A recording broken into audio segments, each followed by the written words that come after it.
traveling to show how the American Rescue Plan provides help to put food on the table. The Vice President will travel to Jacksonville, Florida to visit a vaccination center and convene a listening session at a food distribution center. And the second gentleman is traveling, not will travel because it's happening today, to Des Moines, Iowa, where Agriculture Secretary Tom Vilsack, former governor, and Congresswoman Cindy Axne will visit a food relief organization. The American Rescue Plan will reduce hunger, strengthen the food supply chain, and provide support to underserved, socially disadvantaged farmers. It will extend the 15% increase in SNAP benefits through the end of September, about $28 per month per person, provide $888 million to deliver expanded access to more fruits and vegetables to moms and babies participating in WIC, $37 million for senior nutrition, and $1 billion in nutrition assistance for the territories. It will support farmers of color with $4 billion toward debt relief for socially disadvantaged farmers to pay off burdensome debts, and $1 billion in funding to USDA to create a racial equity commission and address longstanding discrimination. Tomorrow, the Help Is Here tour will continue with President Biden traveling to Columbus, Ohio, to highlight how the American Rescue Plan will help to lower healthcare costs. He will deliver remarks on the anniversary of the Affordable Care Act being signed into law, of course, something he had a major role in, and encourage Americans to sign up for insurance at healthcare.gov during the special enrollment period his administration opened amid the pandemic. Additionally, Health and Human Services Secretary, newly confirmed Secretary Javier Becerra will travel to Carson City, Nevada, and the second gentleman will be in Omaha, Nebraska, talking about how the rescue plan lowers healthcare costs. And then on Equal Pay Day, Wednesday, the President and the First Lady will host an event at the White House, and the second gentleman will travel to St. Louis, Missouri. They will showcase how the rescue plan provides help for women and families by increasing the child tax credit and expanding child care assistance. And we may have some special guests in the briefing room on Wednesday, who of course will be women, just to give you a little preview, but go ahead. Thanks, Jen. Two subject areas. In the spirit of transparency to rebuild public trust, when will reporters be allowed to tour facilities holding children who cross the southern border? And are there any concerns that the images from those tours might show that there's a crisis? Well, first, we are working to finalize details, and I hope to have an update in the coming days. We are working through with the Department of Health and Human Services and also the Department of Homeland Security to ensure privacy and ensure we're following COVID protocols. We remain committed to transparency. And of course, as I noted last week, we certainly want to make sure that the media has access to these sites. And your second question was what? Your first question? I can't remember which way you asked it. Go ahead. Yeah, sorry. Two subject areas. Yes. The second subject area is the Boston Marathon bomber, Johor Tsarnaev. The Supreme Court's now reconsidering the death penalty. President Biden has said he opposes the death penalty. What is the administration's stance on Tsarnaev and executions going forward? Well, first, President Biden has made clear, as he did on the campaign trail, that he has grave concerns about whether capital punishment as currently implemented is consistent with the values that are fundamental to our sense of justice and fairness. He's also expressed his horror at the events of that day and his actions, Tsarnaev's actions, I should say. As vice president, he spoke to the people of Boston on the 1 year anniversary of the horrible crime. As he said then, we are Boston, we are America, we own the finish line. Of course, any process for the death penalty policy moving forward, I don't have any updates on that. As it relates to this specific case, I would refer you to the Department of Justice. Go ahead, Steve. We saw the statement about the trip of Roberta Jacobson and Juan Gonzalez to Guatemala and Mexico. Are they going to specifically ask those countries to help stem the tide of the migrants? Absolutely part of our objective, as Roberta Jacobson conveyed, Ambassador Jacobson, when she was in here just a few weeks ago, was that we need to work in partnership with these countries to address the root causes in their countries, to convey clearly and systematically that this is not the time to travel. If I may, I actually had a little bit of an update or just something I thought would be of interest to many of you, which is what some of the steps are we're taking in these countries to communicate. And a lot of this is through, of course, the State Department and embassies. And So here's a few things we're doing, and this will obviously increase over time, but just to give you a sense of our investment. The State Department continues to, we have placed an estimated 17,118 radio ads in Brazil, El Salvador, Guatemala, and Honduras since January 21st in Spanish, Portuguese, and 6 indigenous languages. These ads played on 33 radio stations, reaching an estimated 15 million individuals. The department has also worked with Facebook and Instagram on an advertising campaign that put our migration messages in the social media streams of millions of individuals who fit the profile of intending migrants. These are very targeted, of course. A total of 589 digital ads in paid search, display, and social media supporting the ongoing migration campaign in the Northern Triangle countries have reached more than 26 million people since Inauguration Day.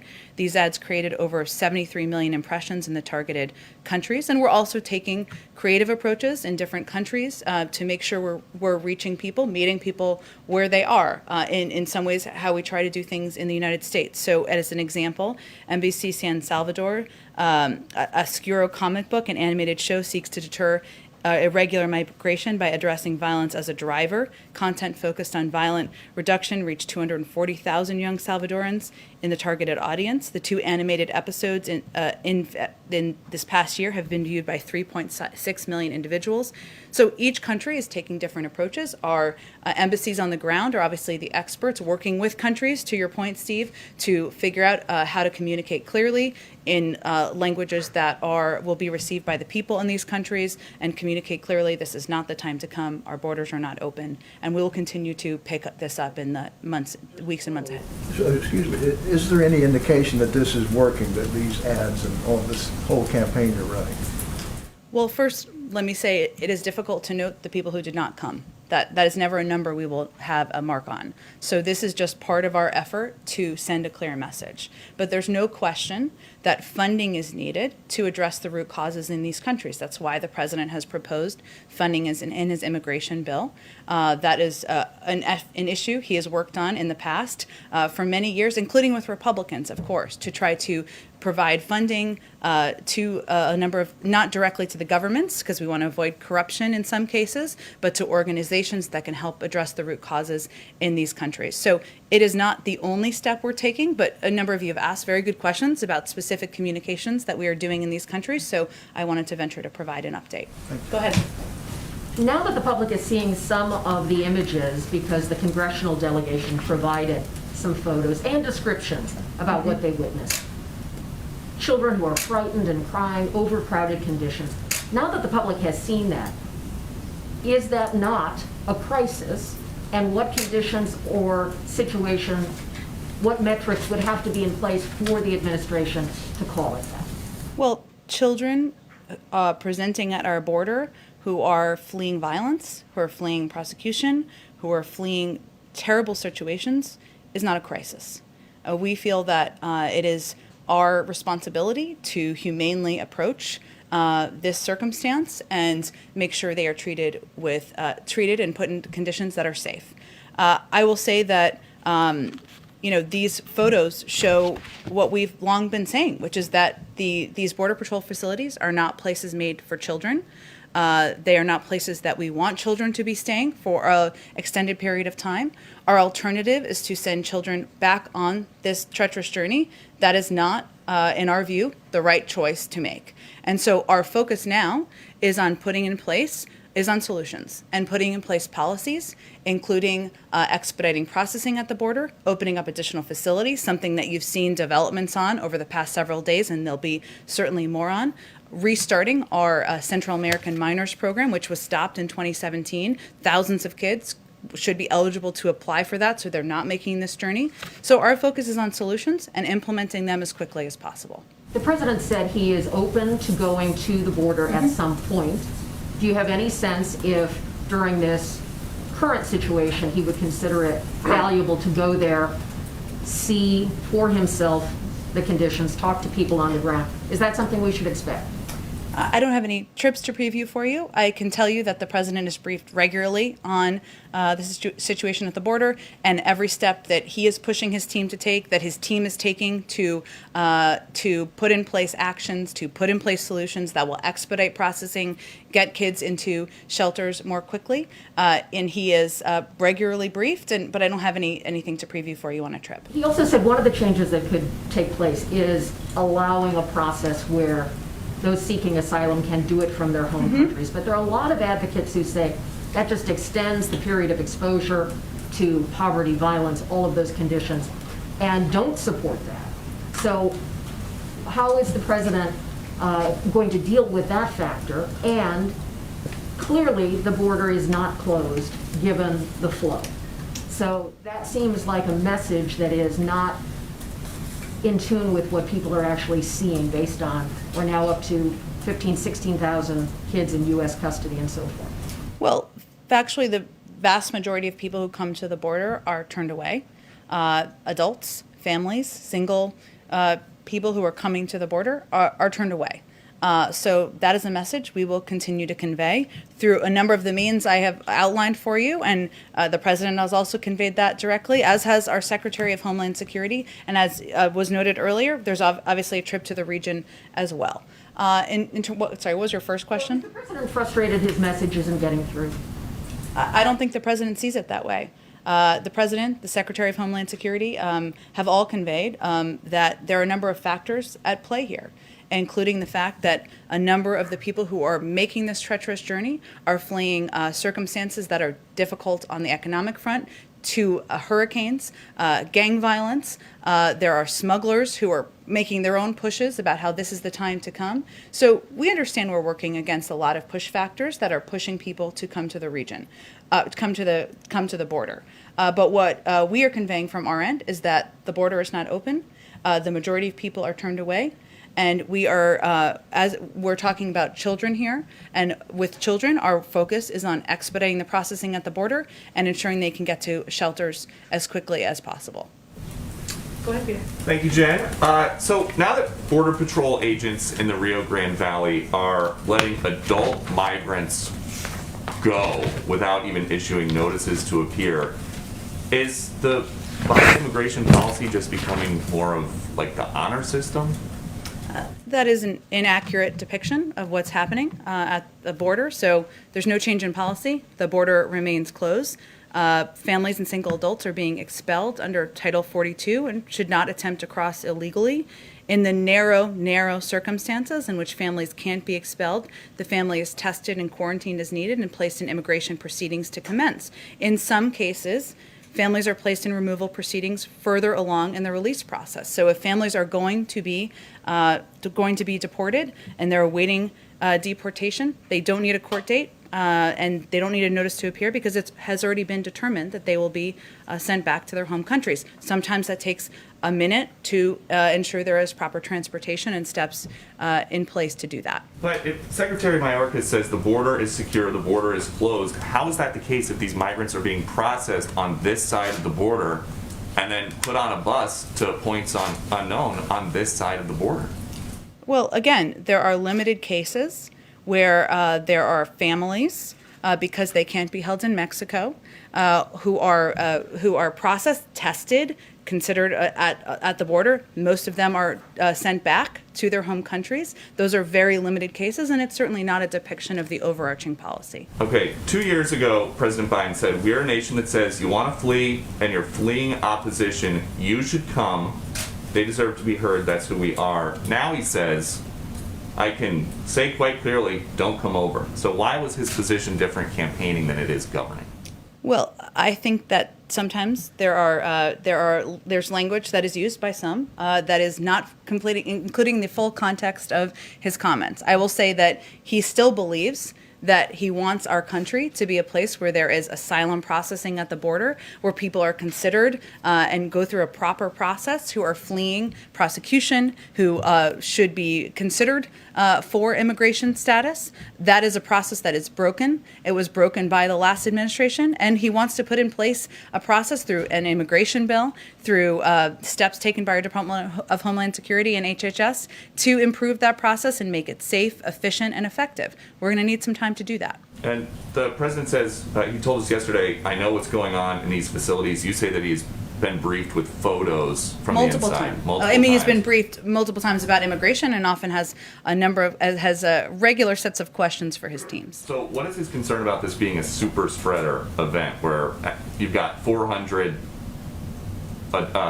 kids stuffed into a pod built for 260?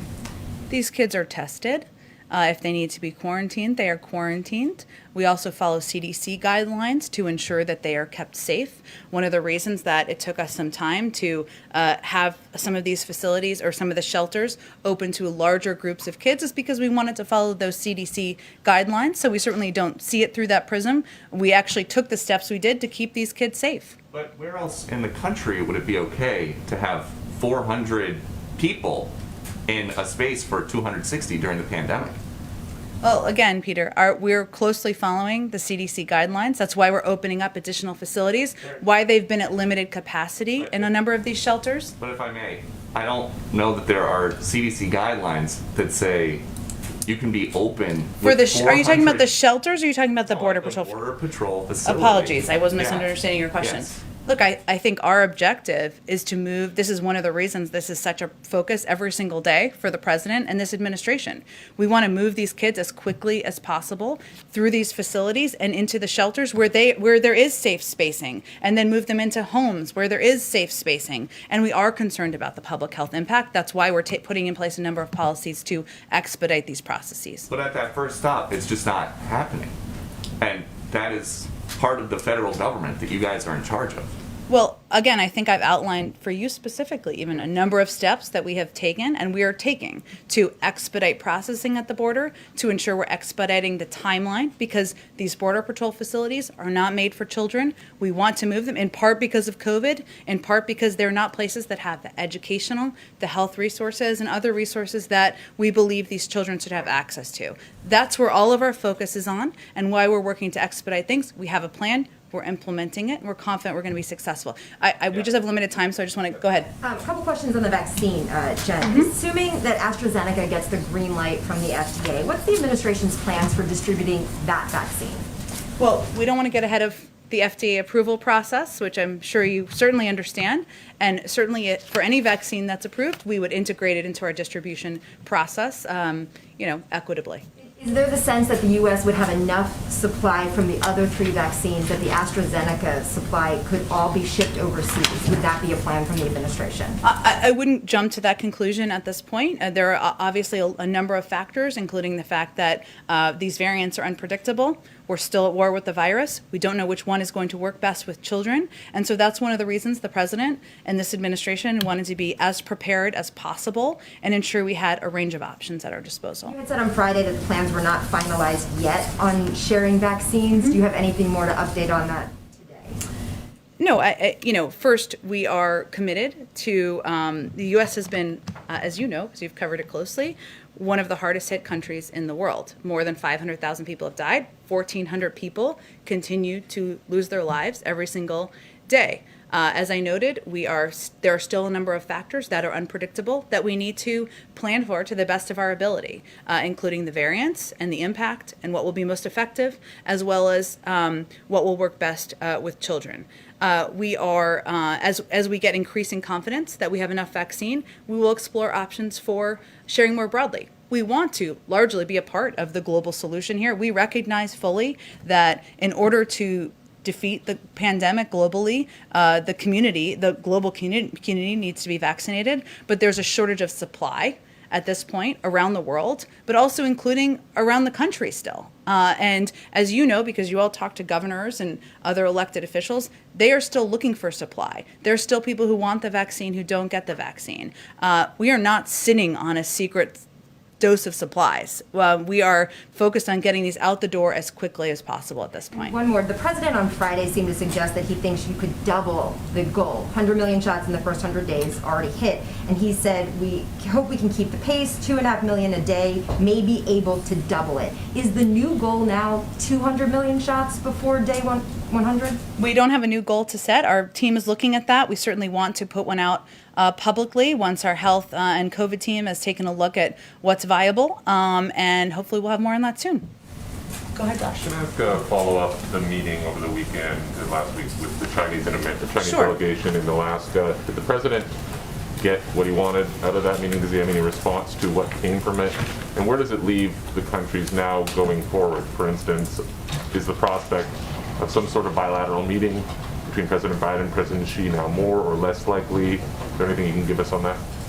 Well, we expected tough and direct talks with the PRC on a wide range of issues, and that's exactly what happened. And I know there's been a lot of focus on some of the public theatrics or more dramatic public piece, but I can assure you from talking to our national security team that it was a substantive meeting. It was a 2-day meeting. They covered a range of issues from our concerns about human rights abuses to aggression in Hong Kong, Taiwan, our concerns there, our concerns about economic and intellectual property. And we also, of course, talk about ways we can work together. So we're taking stock of where we are. This is where we are now.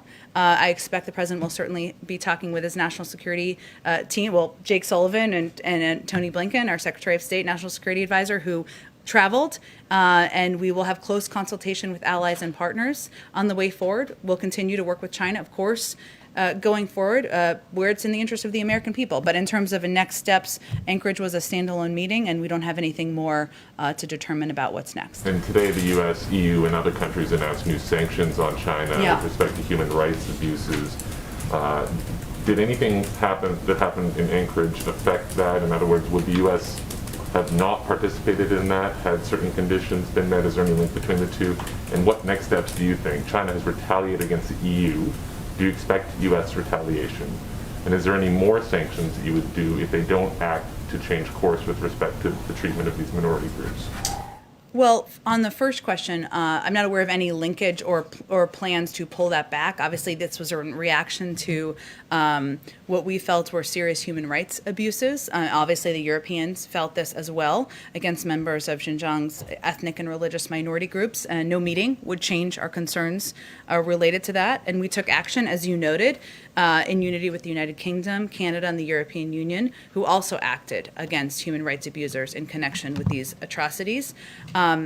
This demonstrates our ongoing commitment to work multilaterally to advance respect for human rights, and we continue to have grave concerns about China's crimes against humanity and genocide on Uyghurs in Xinjiang. But I don't have anything to predict for you on future sanctions. Obviously, this is an issue that was raised in this meeting last week and was an issue that was raised by the president in his conversation with President Xi just a few weeks ago. What will the U.S. do, if anything, if China doesn't change its approach? Is this sort of a one-stop sanction, or down the road will this be revisited and are further sanctions possible? I mean, they've given no indication that they would change approach. In fact, they have more or less doubled down that they're doing nothing wrong with respect to these minority groups. Well, clearly sanctions are meant to deter behavior, but I'm not going to rule in or rule out any actions when we're at not even day 60. What day are we at? 62? I'm not even sure. Of the administration, I can assure you that obviously this is, again, we will be evaluating what the appropriate next steps are in close coordination with our partners and allies around the world. And as Secretary of State noted in his comments after this meeting, we are certain that the Chinese are noting that we are working much more closely with our allies and partners than had happened over the last 4 years, that we are focused on taking steps to invest in and improve our economic competition here at home. Those are all steps we're certain they're taking note of. Sorry, very briefly, Go on ahead. the Guatemala trip, the president's proposal for $4 billion in aid for the Northern Triangle has made allusions to conditions that might be placed on it, reforms, anti-corruption efforts, that sort of thing. Is this something that Ambassador Jacobson will raise at all? In other words, are you going to be seeking changes in exchange for any funding, aid funding that might go to the region during this trip? Will you specify any particular asks in that regard? That's a great question. I will also note that there's also a part of the trip, a delegation, as our new special envoy for the Northern Triangle, who I'm certain will be playing a prominent role in leading these efforts and negotiations moving forward.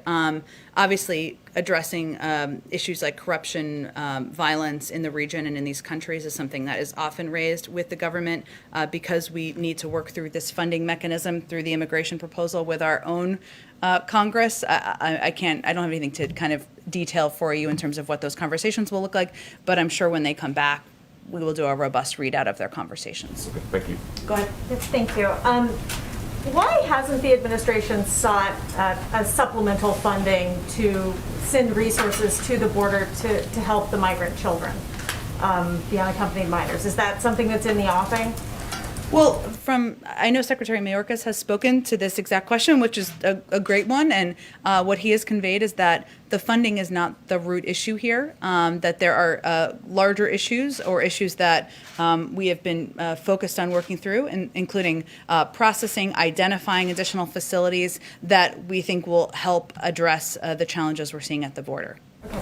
On vaccine distribution, I know that there are these two bilateral deals with Mexico and Canada. I know that you aren't ready to talk about lots of vaccine sharing around the globe, but is the administration planning to emphasize bilateral agreements on vaccine sharing globally, or are you expecting to ultimately put doses into COVAX?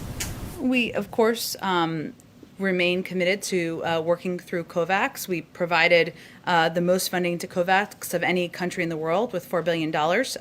Mexico and Canada, as you all know, are our neighbors. And so there is a great deal of traffic that can go back and forth between these countries. So it made sense in those scenarios to do bilateral lending agreements, for lack of a better phrasing. But in terms of future, I expect it will be a combination, but certainly we will continue to be a contributing, supportive member of COVAX. Just one follow-up on the Tsarnaev question and Boston bombing. Will the president, we're trying to understand why the Department of Justice continued to move forward with this appeal if President Biden's position is that he has grave concerns about the death penalty. And has President Biden or will President Biden talk to the Attorney General about this case, possibly DOJ consider changing its appeal? I don't have anything to preview for you on that front. The president also believes that the Department of Justice is an independent institution. And of course, there are times where it is appropriate to have conversations, but I don't have any conversations to preview for you with the Attorney General. Thanks. Go ahead. As has previously been discussed, there are some families who are being released from facilities into the United States. They're not being given court dates or paperwork about how to complete the legal process. How is the administration going to ensure that they can follow that legal process and can be tracked down to make sure that they show up in court or apply for asylum? Are you talking about the limited families who are already in removal proceedings, or who it's already been determined that they are going to be sent back to their countries, or which? There are very, very limited numbers of families, very limited, who are tested. They are, but I'm not sure which families you're talking about. So maybe tell me a little bit. What numbers are we talking about here? It's a great question. I would just point you to CBP and DHS for the specific numbers. They release that data and they have it more at hand. I mean more so when there's a certain capacity at some of these facilities on the border that they're being released and not being given paperwork about when to, show up. And the migrants who have spoken to our reporters on the border are confused about how to push forward their asylum claims and how to, pursue staying somehow. I'm not familiar with the exact case. I mean, I'm not sure if this is one case, 5 cases. I'd be happy to connect you with the officials there who can go deeper dive on it with you. Okay, go ahead. So it's been a year since the U.S.-Mexico border and the U.S.-Canada border has been closed. Are there any plans in reissuing guidelines, especially with the vaccine distribution and partnerships we have with both Canada and Mexico? I don't have anything to preview for you. It's constantly, of course, reevaluated. We look at it through the prism of COVID and safety and obviously diplomatic relationships too, but I don't have anything to predict for you on that front. Go ahead. Oh, go ahead. Alex, go ahead. Thank you. Sorry. I was sort of amorphously pointing. Will Secretary Austin brief the president on his trip? And secondly, the Taliban has threatened the U.S. unspecifically about some sort of action if the U.S. does not meet the May 1st deadline. So what is the president's plan for that? The secretary sees the president on several times a week as a part of the PDB. Obviously, we don't preview what topics are discussed, but I'm certain he will discuss his trip with him, given he was in Afghanistan just over the weekend. In terms of the May 1st timeline, the president spoke to this during his interview last week with ABC, where he conveyed it would be tough, but there are ongoing policy discussions and decisions right now, and I don't have anything to preview for you on that front. What is the president's message tonight for Senate Democrats? Is he going to get into his thoughts on the filibuster, for example? Well, he'll take some questions from them, so I'm certain they can ask a range of topics. I think he certainly wants to convey to them his gratitude for working with him on the American Rescue Plan, and commit to them that he is not done yet. He has more work to do, and he looks forward to working with them on continuing to build the economy back better, work to increase American competitiveness at home, and have a conversation with them. He'll take their questions as well. But does he expect to get into the filibuster? Naturally, I would assume that's going to come up. It may. We'll see. I'm sure if they have questions about it, I'm sure he's happy to discuss it with them. And then, Yeah, just go ahead. lastly, Go ahead. we expect that there's going to be a number of judicial nominations coming soon. Can you give us an update on that? And secondly, when will we hear more about the Bob Bauer commission and what will come from that? I don't have. Soon there will be judicial nominations. I don't have a timeline for you or anything like that. It is something the president remains committed to. As maybe we've talked about in the past, I can't remember. He obviously wants it to be representative of our country, and I think that'll be reflective at the appropriate point in time. In terms of the judicial commission, I don't have a timeline on that for you either. Go ahead. Right, two questions, including one from people who can't be here today. Sure. First of all, just on the border, right at the start of the administration, when President Biden signed executive orders overturning President Trump's orders and so on, I mean, with hindsight, does he regret not speaking more clearly and more forcefully, saying, do not come to the border? Well, was a message sent that President Biden's America would be more welcoming? We've been conveying the messages that I have just conveyed from the beginning. Did you have a second question? President Obama is taking part, I think, within the next hour in an event with Protect Our Care, talking about the Affordable Care Act. Has he? The question is, has he visited the White House yet, or indeed, are there any? Do you know how often he has spoken to President Biden, and are there any plans for him to take part in advocacy at administration events going forward? Well, I will say, having a unique view of this question, they were not just president and vice president. They are friends, and they consult and talk about a range of issues. I would expect that continues through the course of President Biden's presidency. That can be done over the phone, it turns out. And I think if President Obama had been here, you would all know he's a recognizable figure. But I expect, given former President Obama's work on the Affordable Care Act, President Biden's commitment to expanding access to health care throughout his presidency, that it's an issue they'll talk about. But in terms of what he'll be involved in, I would point you to his team. Eric Schultz, I can give you his phone number if you need it. Do you know how many times they've spoken since Inauguration Day? I don't have an exact number for you. They keep in regular touch, and our teams are in regular touch about a range of issues. Go ahead in the back. Thanks, Jen. First off, before I get into my other questions, just checking on the president. He fell going up the steps to Air Force One on Friday. Is he doing okay? He's 100% fine. I don't know if you've been up those steps. They're a little tricky sometimes, but he's not on doing Air Force great. One. I've not been up those. Then did he see a doctor? Did he have to see a doctor over it? I'm not aware of that being required. There's, of course, a doctor who travels with the president, any president of the United States, but I'm not aware of it needing actual extensive medical attention. Okay, great. And then on the border, of course. Was it no? Yeah. Well, I'm not trying to be. There's a doctor who travels with him. He was walking around, as you all saw, by the end of the day. So I'm just trying to be completely transparent. He's absolutely fine, as he was on Friday, was this weekend. He spent the weekend at Camp David. He's good. Go ahead. Okay. On the border, you've said a few times today that the majority of migrant families are turned away. DHS said last month that number was 42%. That's down significantly from, say, last October when it was over 90%. So what's your threshold for the majority?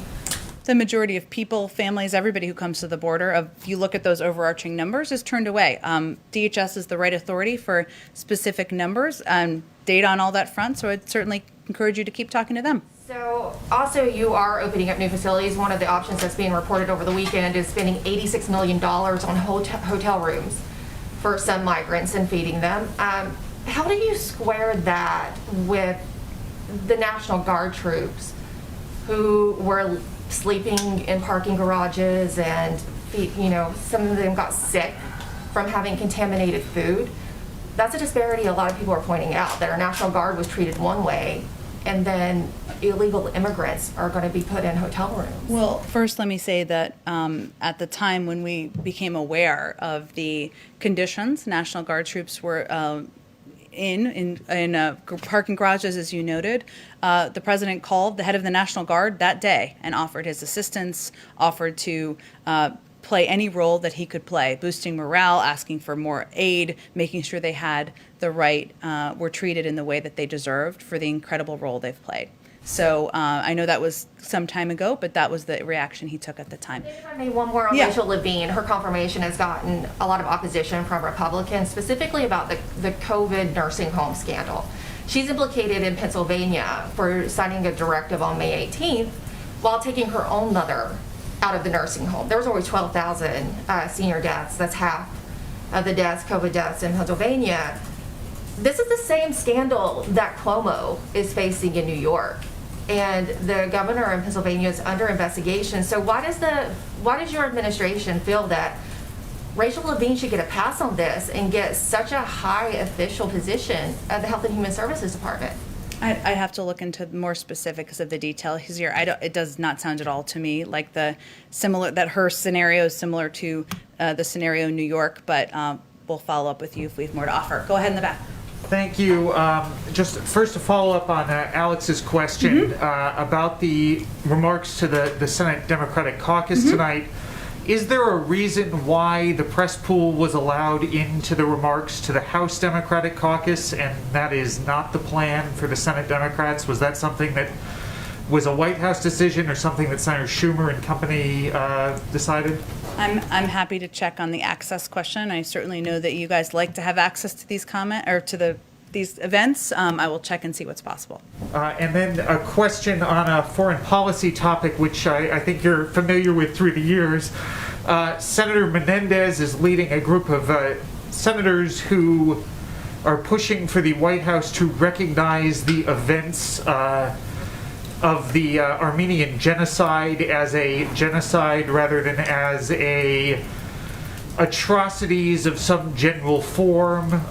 Is there any update on the planning on that? We're certainly aware of Senator Menendez's efforts, but I don't have any update on our policy. Go ahead in the back. Yeah, President Biden said yesterday that he regrets Turkey's withdrawal from the Istanbul Convention concerning violence against women. Is it to say that he has no capacity to make the difference on values with this ally? That President Biden has no capacity? Certainly we hope that's not the case. Turkey is a long-standing and valued NATO ally. We have shared interest in countering terrorism, ending the conflict in Syria, and deterring malign influence in the region. We seek cooperation with Turkey on common priorities, and as with any ally, engage in dialogue to address disagreements, as this was a case and evidence of. Okay, two more, and then I gotta go. Go ahead. Dr. Walensky in the briefing Yeah. just now raised a warning. There's cases are starting to tick up again. Of course, we're seeing footage of people outside, big parties, etc. Governors have been lifting measures. Is the White House, is the president concerned that we're going to have a new wave in the U.S. before vaccinations get in arms? Is this a question of the trajectory we're on or could be on? Well, I'd certainly defer to our health and medical experts, including Dr. Walensky, but I think one of the messages she has been sending very consistently as the head of the CDC is that we need to remain vigilant, and this is not over. We are still at war with the virus. People 1,400 people are still dying every day. That requires mask wearing. It requires hand washing. It requires social distancing. It requires getting a vaccine when you have access. And we are going to use every opportunity to continue to convey that. And we understand as human beings that people are starting to feel better. The weather's warmer. There's toilet paper on the shelves, whatever it may be. But if we are going to get to the point of defeating this virus, we need to remain vigilant. So I think it's a reflection of that, and I would certainly defer to them on any predictions of the trajectories. But as you noted, we've seen in the data that we've seen an uptick in some places, and we wanted to reiterate that given the President opportunity. speaking with mayors or governors, asking them to hold off on lifting restrictions like we've seen in other places? Well, Jeff Zients has a weekly call with governors that takes place every Tuesday. The president also engages with a range of elected officials, and I am certain he will convey exactly that message when he speaks publicly about this issue again. You said that you were finalizing details for press access Yeah. on these border issues. Can you commit to that happening this week? And since the administration, the president's brief, lots of different people at different staff Yeah. levels have access to many kinds of photos, can you provide, although we would prefer independent press coverage, can Yeah. you provide photos to show the public now so we can have more than relying on the congressional delegation? Well, we're working on independent press coverage. We believe that that should happen and that should be the case. And I don't pull the levers here. I wish I was that all powerful. I am not. But I can just reiterate our commitment to transparency. And I certainly hope to have an update for you very soon. But I can't give you a deadline on that. But photos you already have possession of could be shared with the public. Why not? Well, we're going to give you access to the facilities so that the press can have access themselves. Thank you, everyone, so much. Thank you.